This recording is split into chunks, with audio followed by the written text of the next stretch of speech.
Sejarah memang banyak memberikan pelajaran kepada kita, khususnya di zaman Imam Musa Al-Kadhim alaihissalam. Kita melihat penguasa pada waktu itu, Harun, yang hidup di dalam istana, bermegah-megahan, hidup dalam keadaan mewah. Namun kalau dipertanyakan kemana nanti di akhirat dia akan menuju, di mana tempatnya di akhirat. Sedangkan Al-Imam Musa Al-Kadhim alaihissalam hidup dalam keadaan menderita belasan tahun, hidup dalam penjara. Paling sedikit sejarah menceritakan 12 tahun di penjara, ada yang mengatakan sampai 18 tahun. Namun kalau dipertanyakan di mana nanti di akhirat Imam Musa Al-Kadhim, itulah pelajaran bagi kita semua, bahwa jangan sampai kita hidup dalam keadaan bersenang-senang, dalam keadaan mewah, namun perjalanan kita menuju kepada kehancuran dan kebinasaan. Na'udzubillah min dzalik. Imam Musa Al-Kadhim pada awalnya dipaksa, diseret, dibawa ke Basrah, dipenjarakan di sana di bawah pengawasan kerabat Harun. Namun kemudian kerabat Harun ini tidak melihat sedikit pun kelemahan atau kejahatan yang ada pada Imam Musa Al-Kadhim. Yang mereka lihat hanyalah ibadah yang begitu agung dan kemuliaan dari Imam Musa Al-Kadhim alaihissalam.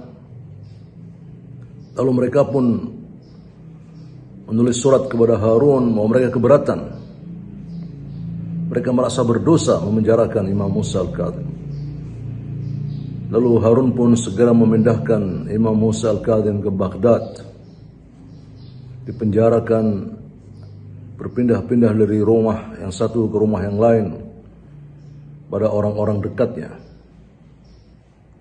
Sebagian menteri-menterinya ada yang disebutkan yang bernama Al-Barmaki. Namun begitu juga bahwa di antara menteri-menteri ini pun dan juga keluarganya terutama yang terpengaruh oleh Imam Musa Al-Kadhim, terpengaruh oleh aura kemuliaan dan kesucian Imam Musa Al-Kadhim. Lalu mereka pun menunjukkan ketidaksanggupan untuk memenjarakan Imam Musa Al-Kadhim. Mereka merasa berdosa. Lalu Harun pun kemudian menyerahkan kepada seorang penjahat yang sangat bengis yang bernama Sindi bin Syahik. Ini yang terkenal sebagai penjilat yang sangat berambisi memperoleh kekuasaan. Dia pun menggunakan kesempatan ini untuk menunjukkan kepada Harun bagaimana kesetiaan dia kepada Harun. Dia pun berusaha menyakiti Imam Musa Al-Kadhim, menyiapkan penjara yang begitu kejam. Disebutkan dia mempersiapkan semacam lubang ruangan di bawah tanah yang orang berada di situ tidak bisa membedakan kapan malam dan kapan siang. Imam Musa pun dipenjarakan di tempat itu. Inna lillahi wa inna ilaihi raji'un.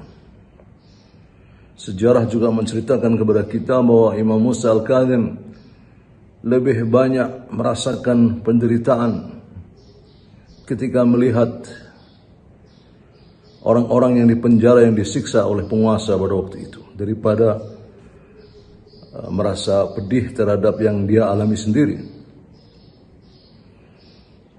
Kita mendengar dari ulama-ulama kita, membaca dari buku-buku sejarah bagaimana kedua tangan Imam Musa dibelenggu, kedua kaki Imam Musa dibelenggu.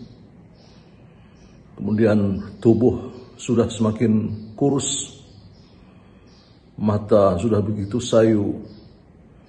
Sampai-sampai ada yang menceritakan ketika melihat keadaan Imam Musa, dia menceritakan seakan-akan seperti kain yang dionggokkan begitu saja. Ternyata ada tubuh Imam Musa Al-Kadhim di dalamnya, sedang dalam keadaan sujud, bermunajat kepada Allah Subhanahu wa ta'ala.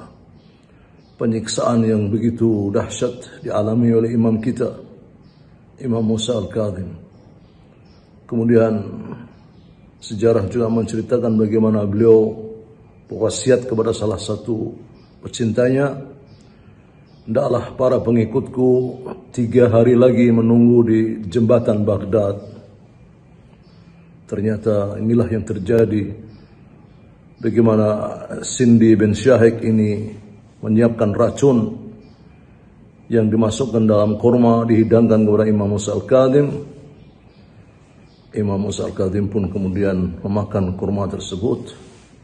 Mulailah racun bereaksi. Kemudian datang saat-saat ajal syahadah menjemput imam kita yang mulia, Imam Musa bin Ja'far Al-Kadhim alaihissalam. Menjelang menjemput kematian, Imam Musa Al-Kadhim terbaring lemah, menjulurkan kedua kakinya, meluruskan kedua tangannya. Ada yang bertanya, begitu sulit meluruskan kedua tangan karena dibelenggu oleh rantai. Kemudian berpisahlah ruh suci dari jasad suci Imam Musa Al-Kadhim alaihissalam. Setelah itu, orang-orang zalim itu mempersiapkan 4 orang yang memanggul jenazah Imam Musa Al-Kadhim. Namanya tidak ada lagi yang datang untuk mengurusi jenazah Imam Musa Al-Kadhim pada waktu itu, sehingga dipanggil kuli-kuli untuk mengangkat jasad mulia Imam Musa Al-Kadhim. Kemudian dibawalah jasad mulia ini, kemudian dilempar begitu saja di jembatan di kota Baghdad. Kita bisa bayangkan bagaimana perasaan para pecinta Ahlul Bait, para pengikut Ahlul Bait pada waktu itu. Walaupun ada juga orang-orang yang bersyukur, berbahagia dengan meninggalnya Imam Musa Al-Kadhim, namun juga terdengar jeritan tangisan dari para pengikut Imam Musa Al-Kadhim alaihissalam. Allahallah ujurakum jami'an. Inna lillahi wa inna ilaihi raji'un.